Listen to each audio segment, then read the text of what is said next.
Olá amigos do canal Investir Cada Vez Melhor, gravo aqui no dia 5 de setembro, fechamento do mês de agosto de 2022, onde eu vou comentar se a correção vigente nas bolsas americanas e no Brasil vai continuar em setembro e se o Brasil é a bola da vez. Vem comigo!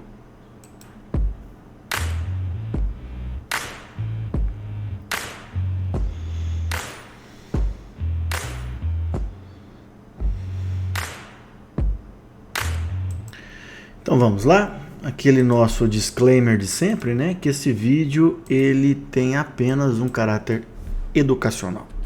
Bom, então esses são os temas da aula de hoje. Fim da correção nos mercados, se nós chegamos ao fim. Inflação, juros e recessão nos Estados Unidos. Situação de inflação, juros e renda fixa no Brasil. Uma atualização das commodities. Bolsas americanas, próximos passos, aqui eu vou detalhar um pouquinho mais. Saldo estrangeiro da B3 e dólar no Brasil. Ibovespa, corrigimos, volta da euforia ou mais volatilidade. E aqui talvez o tema mais importante, tá? Para vocês assistirem no final do vídeo, que eu vou comentar alguns dados para a gente saber se o Brasil é a bola da vez em relação ao mundo desenvolvido. Vem comigo. Então, primeiro tópico, fim da correção, né? Então aqui, eu coloquei aqui para vocês o Dow Jones, né? Ele tinha feito um fundo em junho, que nós comentamos aqui no canal, um novo fundo em julho, e nós tivemos uma alta expressiva até mais ou menos meados de agosto. De lá para cá a gente corrigiu bem, tá? E essa correção era esperada por nós, e eu comentei amplamente aqui no canal. Bom, eu sempre falei para vocês, o que a gente esperava era que esse fundo fosse mais alto que esses dois prévios, para a gente voltar para uma tendência de alta mais consistente. Então, eu acho que a gente está perto de um fundo no mercado americano e que precisa ser mais alto do que esses dois fundos para continuar na tendência de alta. Bom, esse aqui é um gráfico semanal. Percebam que desde janeiro a gente vem num zigue-zague descendente, ou seja, numa tendência de baixa, de médio prazo, desde janeiro. Só que nessa pernada de alta agora a gente rompeu o topo prévio e está corrigindo. Mais uma vez, o que a gente quer é que esse topo seja mais alto, esse fundo seja mais alto que esse, e a gente volte a fazer um zigue-zague ascendente no gráfico semanal. Então a gente estava numa tendência de baixa, aliás, está ainda numa tendência de baixa para o médio prazo na Bolsa Americana. O que a gente quer é que a gente volte para uma tendência de alta. Por isso o movimento dos próximos dias e dessas duas próximas semanas será muito importante. Tá? Bom, Ibovespa.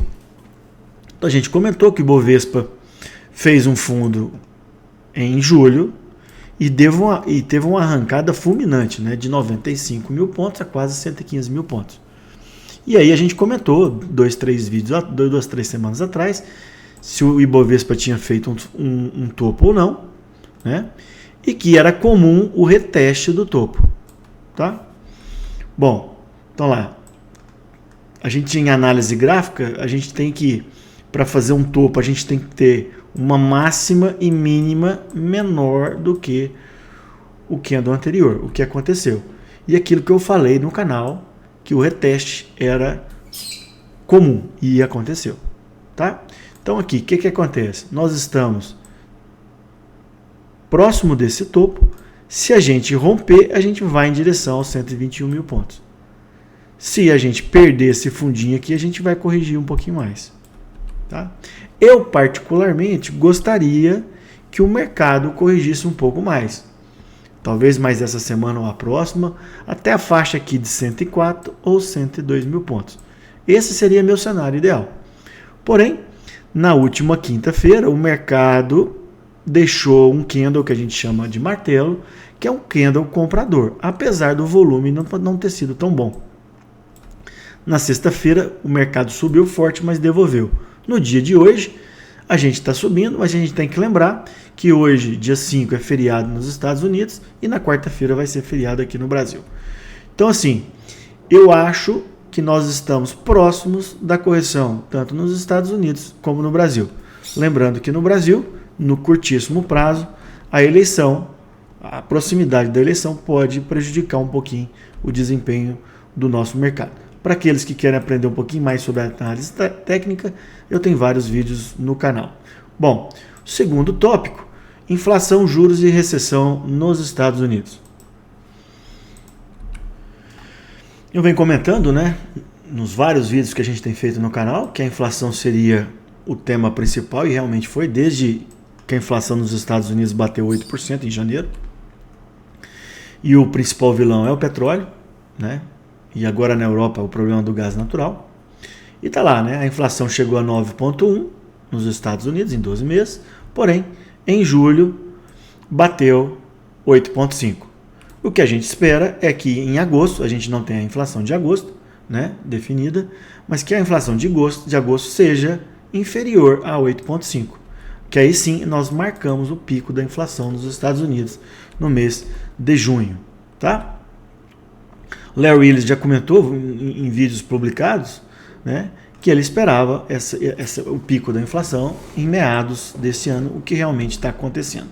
Eu particularmente acredito que nós já fizemos o pico tanto nos Estados Unidos, como eu vou comentar mais para frente, no Brasil. E esse vídeo ficou legal, onde eu comento da situação atual, né, se vale a pena investir em renda fixa ou variável ou nos dois ativos. Bom, depois da reunião do Jackson Hole, né, do Banco Central Americano, o tom do discurso do Jerome Powell foi um pouquinho mais duro, né, e as bolsas despencaram, né, há cerca de 8 dias atrás, 10 dias mais ou menos, né? E de lá para cá elas continuaram na correção que eu mostrei para vocês. Tá? Inclusive o mercado acredita que na próxima reunião do Fed a gente vai ter um aumento de 0,75. No Brasil, em virtude da inflação estar vindo com números melhores, talvez a gente não suba, né, e pare nos 13,75.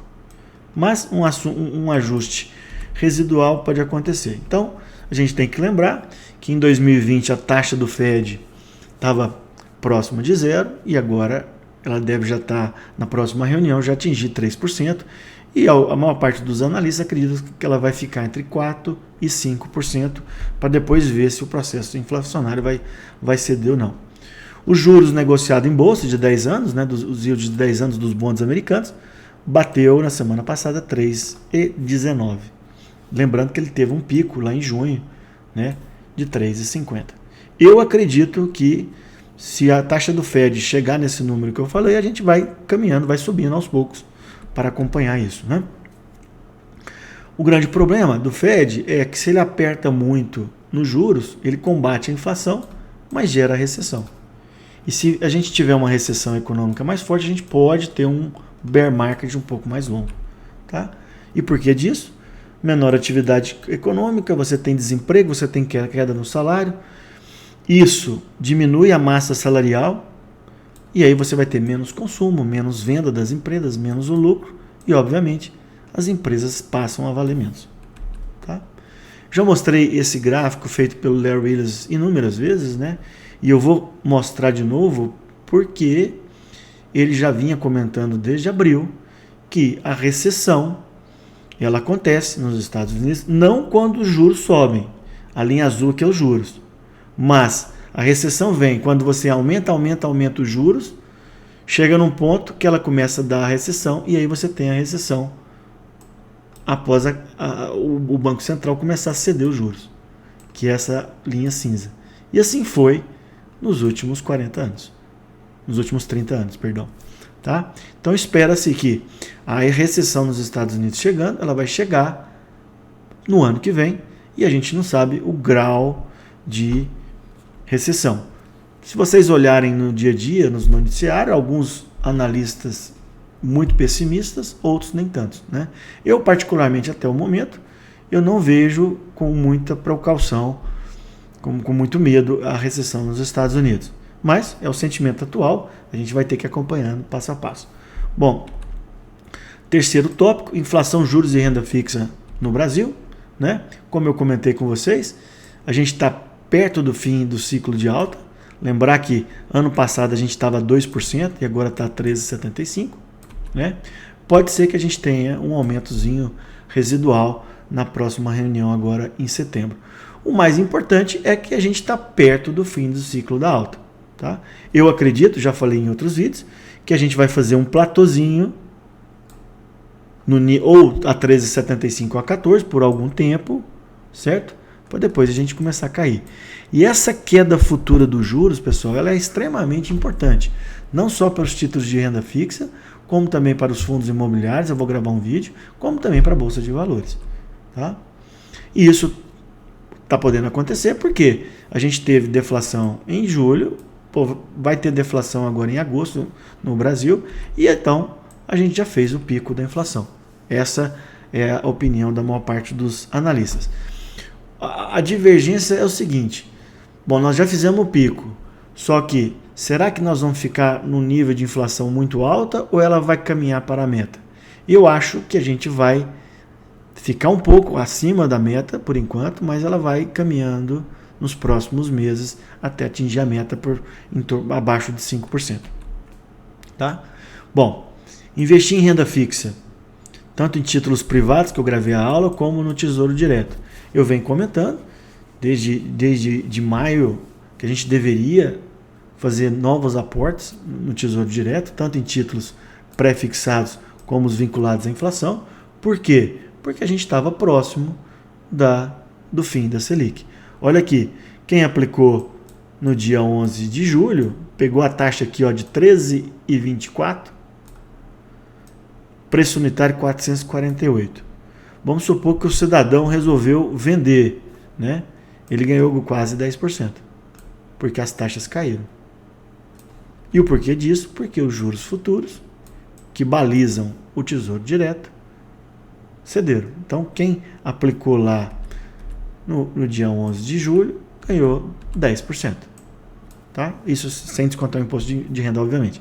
Eu, particularmente, não vendi meus títulos, porque eu almejo, como eu estou prevendo que a Selic vai cair fortemente nos próximos meses e até 18 a 24 meses, eu acho que a gente tem uma oportunidade de ganhar na renda fixa aí de 40% a 50%. Tá? Isso acontece sempre, né? Caiu os juros, aumentou o preço do título, como a gente viu aqui, né? Caiu o juro, o preço unitário subiu de 448 para 448. Tá? Aí depois os juros tinham caído, né? Eles tentaram subir, o que aconteceu? As taxas voltaram a subir e o preço voltou a cair um pouco. E agora caiu de novo, o preço do título voltou a subir. Então assim, eu acho que quem não tem Tesouro Direto já deveria ter investido e a gente está num momento ainda bom de fazer esse investimento. Tá? Como a gente nunca vai acertar o timing correto, o interessante é que você vai comprando aos poucos. Né?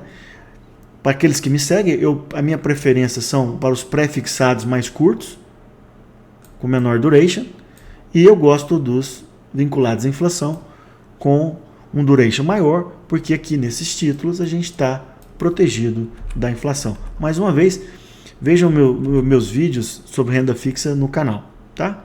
Então aqui, estou prevendo queda de juro para os próximos meses até anos. Então os preços vão aumentar. E daí que a gente pode ter esse ganho que eu comentei com vocês de 40% a 50%. Obviamente isso não é uma certeza, isso é uma expectativa. Aqui a aula que eu comentei com vocês. Isso, o que acontece? Essas inflexões dos ciclos que acontecem de vez em quando, aqui ó, elas acontecem a cada ano. Né? A última grande virada foi em 2020. Depois lá foi em 2016. E agora a gente está tendo uma nova virada que possivelmente vai acontecer 2022 para 2023. Tá? E aí quando a gente tem uma queda que acontece paulatinamente. E isso vai fazer os títulos aumentarem de preço. Tá? Rapidamente sobre a atualização das commodities, eu venho comentando, né, que as commodities seguem em patamares elevados, porém bem menores do que elas já atingiram no passado. O ouro caiu um pouco, O barril também caiu. Hoje ele já está negociado a 96, 97. Soja também caiu um pouquinho. E o trigo subiu um pouco. Então, aquilo que a gente vem comentando nos últimos vídeos, que não mudou, né?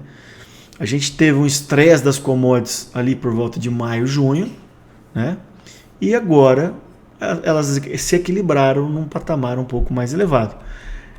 É provável que com a persistência do conflito na Europa, principalmente o petróleo, o gás natural, vai aumentar. O gás natural para nós não interessa muito, né? Bom, vamos falar um pouquinho mais sobre as bolsas americanas. Algumas pessoas têm comentado comigo, né, Marcelo, será que nós já voltamos para o bull market ou ainda estamos no bear market? Tá? Então vamos lá, vamos voltar um pouquinho. Tanto a Nasdaq como o S&P, eles estão em mercado de queda. A Nasdaq desde novembro de 2021, o S&P desde janeiro, quando a gente tem uma queda superior a 20% em relação ao topo e por mais de 6 meses. O Dow Jones quase entrou nisso, mas não entrou tecnicamente. Tá? Então lá, isso aqui é o Dow Jones, né? Desde o fundo aqui da pandemia, a gente teve um aumento fenomenal e depois vem fazendo esse zigue-zague descendente, sendo que agora a gente deu uma pernada de alta maior. O que a gente espera, mais uma vez, já comentei, que esse fundo seja um pouquinho maior, aqui por volta entre 30 e 31 mil pontos, para depois a gente subir com mais confiança, tá? Então aqui o que nós estamos fazendo, ó, fundo de junho, fundo de julho e aqui esse fundo de agosto, setembro, por enquanto nós estamos aqui. O ideal é que ele fique acima disso, porque se a gente perder esses fundos anteriores, a gente volta para a tendência de baixa. Isso também no S&P e isso também na Nasdaq, tá? Apesar dessa belíssima alta aqui da Nasdaq nos últimos 2, 3 meses, percebam aqui, ó, esse aqui é o topo que eu comentei com vocês em 2021. Zigue-zague descendente. Zigue-zague descendente. O que a gente quer agora é que esse recuo, fundo mais alto e depois voltar para a tendência de alta. Tá? Então, na tendência que é mais importante, a gente ainda está num bear market, só que a gente pode estar fazendo um fundo mais alto e aí voltar para a tendência de alta. Tá? Ainda é cedo para a gente afirmar isso, mas eu acho que a gente está muito próximo da decisão. Muito, muito, muito próximo. Eu acho que nessa semana ou na próxima a gente vai decidir se a gente está voltando para um bear market ou a gente está retornando o bull market que já vinha nos últimos anos. O que a gente quer é isso, né? No bull market. Topos e fundos ascendentes. Maio, junho, eu comentei com vocês que eu via muita oportunidade no mercado americano, porque o mercado tinha caído muito, várias ações despencaram aí 70%, 80%, 90%, eu via muita oportunidade. E agora, Marcelo, depois dessa subida e essa correção, eu também vejo oportunidade, porém em menor apetite que eu tinha em maio e junho. Tá? Talvez se o mercado americano corrigir mais um pouco aí nas próximas 2 semanas, eu vou enxergar nova oportunidade. Mas o mais importante é que, isso eu estou falando de curto prazo, no longo prazo eu acho que a gente tem que fazer aportes em boas empresas, aquelas empresas que vão continuar dando lucro nos próximos anos, independente das crises econômicas pontuais. Então lá, longo prazo, eu continuo muito otimista, inclusive com o mercado americano. Depois a gente vai comentar se eu estou mais otimista com o Brasil ou o mercado americano. Mas a gente precisa ser seletivo, tá? E sem exagerar na dose. Isso é extremamente importante. Aquele conceito que eu sempre falo, né? Esse livro, eu estou relendo ele, é muito bom, viu, pessoal, ler, para vocês lerem, que é muito legal mesmo, vale a pena. E ele fala, né, que o Warren Buffett, né, o perfil dele, um dos mais importantes é você contestar. Então, quando as pessoas agora estão, se vocês entrarem no YouTube ou nos jornais, a próxima crise, a crise vai ser a pior, que vai derrubar os mercados, não sei o que, papapá. Não, o que você tem que fazer é o seguinte, são os momentos desfavoráveis que a gente pode fazer bons investimentos, como aquele que eu citei em maio, junho desse ano. Agora, eu estou otimista, mas um pouco mais cauteloso no curto prazo. E lembrar, né, que eu já mostrei para vocês, Larry Ellison, no dia 17, ele falou que o mercado tinha feito fundo e ele acertou mais uma vez. E uma coisa interessante, no relatório anual do Larry Ellison, ele fala, tá, que a gente deveria fazer um fundo por volta do final de agosto, setembro, coisa que a gente está aqui. Será que ele vai acertar de novo? É uma possibilidade, tá? Da gente fazer aqui, ó, aquele fundinho mais alto e aí voltar para a tendência de alta. E outra coisa interessante do Larry Ellison, acho que está mais para frente, é que ele comentou que o S&P, no relatório que ele fez no final de 2021, provavelmente terminaria em 2022 num ponto mais alto que 2021. Será? Por exemplo, o S&P estava 4.800, a gente está em torno de 4.000 agora. Será que ele vai estar certo? A gente vai aumentar 20%? Eu até acredito nisso, mas ainda eu acho que o mercado ainda pode corrigir um pouquinho mais. O ideal é que ele não perca esse fundo aqui, que eu já comentei várias vezes com vocês. Outra coisa importante que o Howard Marks fala, né? Ficar querendo acertar ciclo de mercado, o ponto exato, esqueça, não dá para saber. Apesar de eu mostrar para vocês que o Larry Ellison acerta muito, o mais importante é você acertar a lógica do que ele comenta, né? Então, assim, a gente vê que o mercado corrigiu bem esse ano, né? Mas que ele pode voltar para ter uma tendência de alta. E aquilo que eu sempre falo, né, pessoal? Que no longo prazo, o mercado acionário é extremamente positivo, né? Aqui, ó, os últimos 90 anos, o Dow Jones subiu mais de 80.000%. Saldo estrangeiro e dólar, né?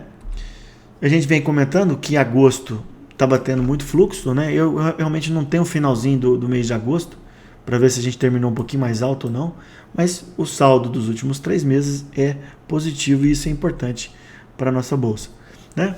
Eu comentei na semana passada, o dólar estava aqui por volta de 5, que ele poderia até cair, mas eu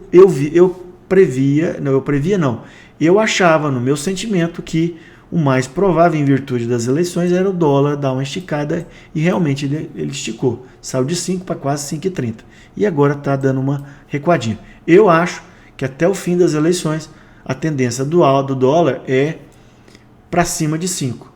Quanto mais ele aproximar de 5, ele vai ter uma impulsão para a gente buscar os 5,50 e obviamente ele pode ter estresse para os dois lados a depender da evolução da eleição. Tá? Eu tenho listado com vocês, né? Os fatores de alta e os fatores de queda para o dólar frente ao real. Eu acho que nesse momento, no curto prazo, tá? No curto prazo, os fatores de alta vão ser preponderantes. Quais são? Dólar index muito alto, muito forte no mercado internacional e o cenário político, tá? O dólar index bateu quase 110. Eu venho comentando com vocês desde janeiro, né? Quando o dólar index ainda estava em 96, 97, eu comentei que se ele romper essa faixa de 103 mil, o próximo ponto era só 120. E a gente está caminhando para isso. Obviamente, não é um caminho reto, mas a direção é essa. Eu vejo com o aumento de juros nos Estados Unidos, nesse curto, médio prazo, o dólar muito forte. Tá?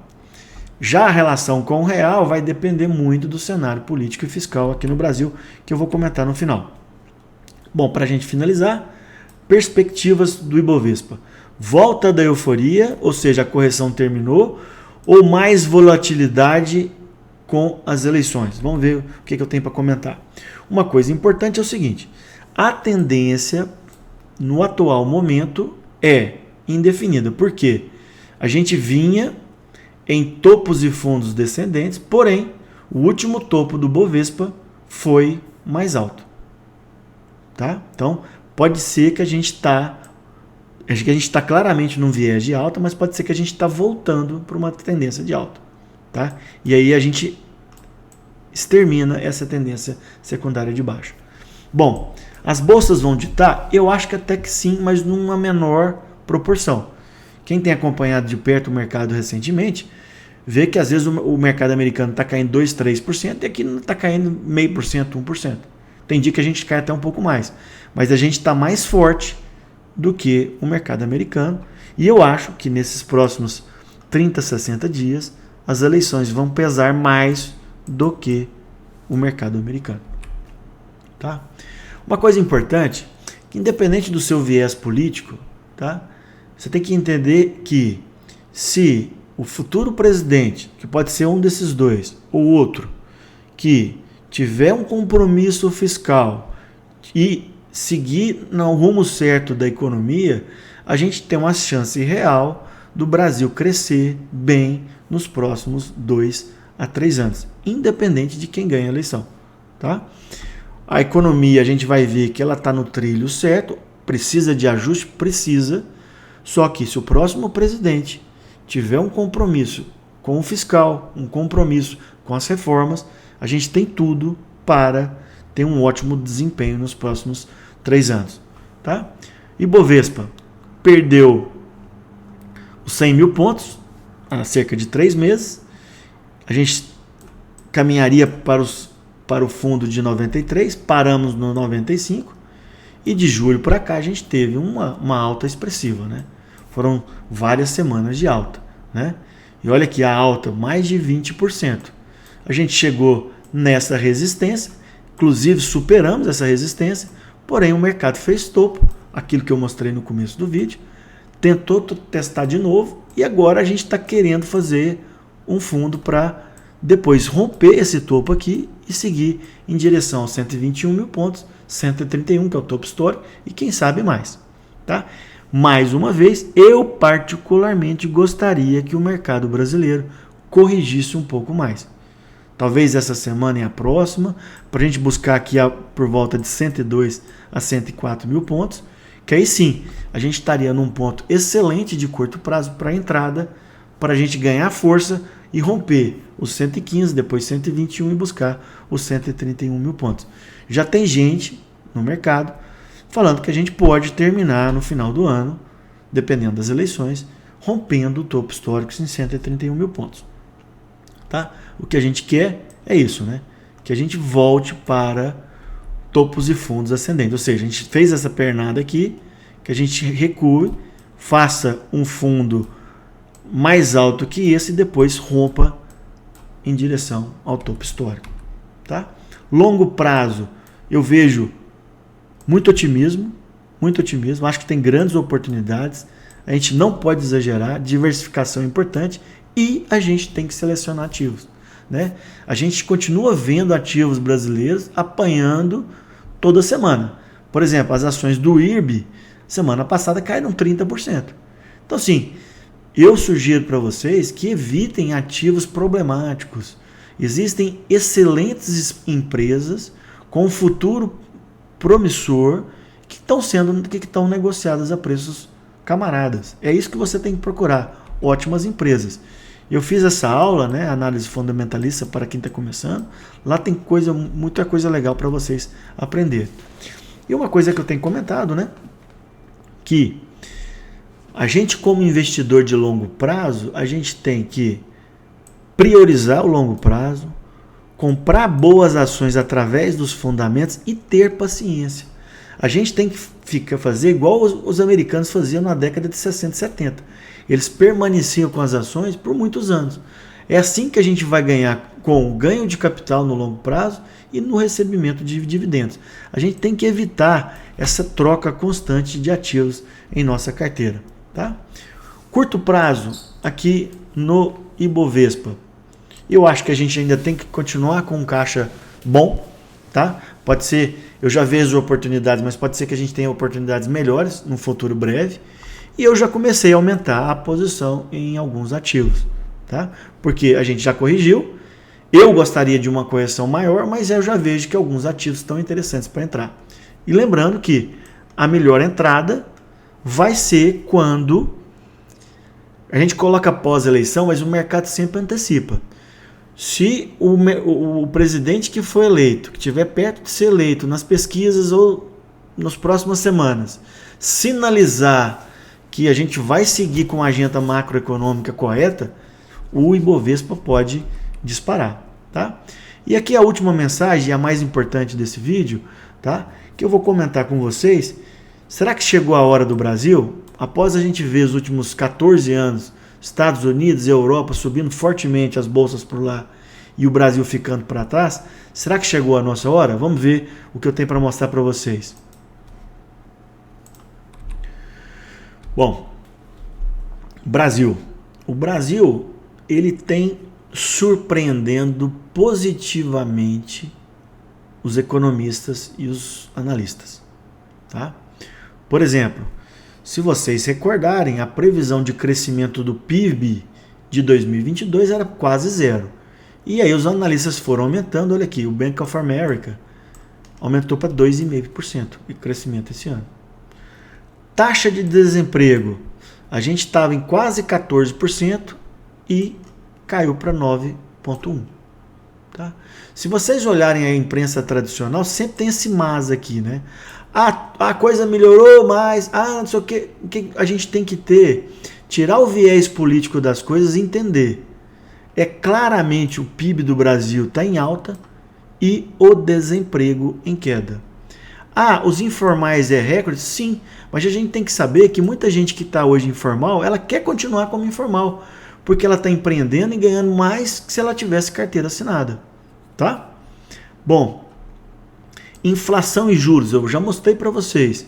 A gente está no final de ciclo de alta da Selic, a inflação já fez seu pico, ou seja, a gente tem tudo para os próximos meses a inflação ceder mais fortemente e a gente ter juros menores. Juros menores é bom para as empresas, é bom para a gente, é bom para o crédito e assim vai. O dólar, a gente comentou, mesmo com a alta forte do dólar index no mundo, o dólar no Brasil, ele teve um aumento agora recente, mas se a gente colocar num longo prazo, o dólar está relativamente controlado. Tá? Na aula de dólar que eu gravei semana passada, eu comentei que alguns economistas acham que, saindo o risco político e fiscal, a gente pode ter o dólar e voltar para casa de 4,10, 4,20. Tá? Ciclo da bolsa e ciclo econômico. Lá nos Estados Unidos, na Europa, a gente está num estágio mais elevado, tanto do ciclo econômico como da bolsa. Aqui no Brasil é o contrário. Né? E aí, isso aqui é extremamente importante. Eu tenho visto muito otimismo do Brasil em relação ao mundo do desenvolvimento pelos analistas e gestores. Até pessoas que sempre foram muito pessimistas com o Brasil estão falando bem. Tá? Então eu acho que a gente tem que entender esse cenário atual do Brasil. Bom, aqui eu listei quais que seriam os problemas para essa recuperação econômica do Brasil. Eleições, especialmente se entrar um presidente que vai querer mudar tudo do que está aí e que não tenha compromisso fiscal. Então, independente de A ou B ou C ganhar as eleições, se ele tiver compromisso com o fiscal, com as reformas, a gente tem tudo para continuar uma boa recuperação econômica. E lembrar que no mundo, né, a situação é complexa, primeiro pela guerra na Europa e também pela forte crise de energia. Né? Hoje, só para vocês terem uma noção, houve o corte de gás russo para a Europa e o gás natural subiu quase 30%, está subindo quase 30%. Olha lá a taxa de desemprego, pessoal. Estava em quase 15%, agora 9,1%. Crise de energia na Europa sem precedente, aqui a gente não tem. Hoje, o Brasil sempre foi a energia hidroelétrica, né? A gente teve fortes chuvas no período chuvoso passado, os nossos reservatórios estão bons, e hoje a energia eólica ela já corresponde a 14%, 15% da energia no Brasil. A energia solar está caminhando para melhorar. Então, assim, eu vejo muito problema de energia na Europa e no Brasil a gente não tem isso. E aqui, olha aqui, o petróleo, o barril saiu de $140 para menos de 100. Com o corte do ICMS, a gente teve queda de acima de 30%. Acima de 30%. Lembrando que, mas existe aquela história, mas a classe mais pobre não tem consumo de gasolina, de diesel. Isso é uma bobagem danada. Porque, na verdade, o combustível ele reflete em toda a cadeia. Nos alimentos, na parte de habitação, tudo. Transporte, tudo. Então, a gente tem tudo para... A gente não vai ter crise de energia e para a inflação ceder nos próximos anos. E aquilo que eu já comentei, né, que a gente já fez o pico da inflação. Outro ponto importante, a arrecadação do governo federal tem aumentado, porque o PIB, a economia está crescendo. Obviamente, o processo inflacionário nos últimos 2, 3 anos contribui para isso, né? Para aumentar a arrecadação. Mas isso aqui é importante, né? Eu lembro que em 2021, vários economistas estavam prevendo uma dívida do Brasil próxima de 100%. E a gente vai fechar esse ano a menos de 80%. Ah, tá alto? Tá alto. Só que é o seguinte, a gente está numa curva descendente. Agora, se o próximo governo não tiver compromisso fiscal, ela volta a aumentar, ela voltando a aumentar, a gente precisa pagar mais juros, e aí mais juros atrapalha toda a economia. Bom, outra coisa é a diferença de ciclos, né? O Dow Jones, desde o fundo aqui da crise de 2008 até o topo do começo desse ano, subiu 400%. O Ibovespa saiu de 73 para 110. Uma alta aí de pouco mais de 50%. Então a gente está muito atrasado no ciclo da Bolsa, né? Olha aqui, eu coloquei para vocês uma comparação entre o Dow Jones, o S&P e o EWZ, que é um ETF Brasil negociado em Nova York. Enquanto a gente praticamente não subiu nada nos últimos 12 anos, nada, lá subiu mais de 200%. Por isso que eu acho que a gente está na hora do Brasil. E esse gráfico também vem mostrando, né, que existe uma correlação inversa entre o setor de tecnologia e as commodities. Setor de tecnologia em alta, commodities em baixo. E agora as commodities estão em patamares altos, apesar de ceder nos últimos meses, mas eu acho que elas vão continuar em patamar alto, especialmente pelos problemas no mundo já comentados, e é possível que as techs tenham um desempenho pior em relação às commodities, e isso favorece o Brasil. Resumo, eu vejo uma situação muito favorável ao Brasil, em relação, comparando assim, Brasil em relação aos Estados Unidos e Europa, tá? Especialmente no pós-eleição. Acho que o curto prazo a gente vai ter volatilidade, e aquilo que eu comentei pode ser que a gente corrija mais um pouco, especialmente se o próximo presidente tiver o compromisso fiscal, tá? Lembre da diferença entre os ciclos da Bolsa Brasileira e Americana, também da diferença se lá eles ainda estão apertando a parte de juros, né? Estão subindo os juros, aqui nós estamos no fim do ciclo de alta, que eu acabei de mostrar, né? E eu acho que realmente o Brasil pode ter um desempenho melhor nos próximos meses e anos em relação à Bolsa Americana, e tomara, né, que venha no futebol o Hexa, tá? Peço que vocês compartilhem o vídeo, dê um like, né? Vamos ver se a gente consegue nas próximas 2 semanas atingir 1000 inscritos, e até uma próxima. Muito obrigado.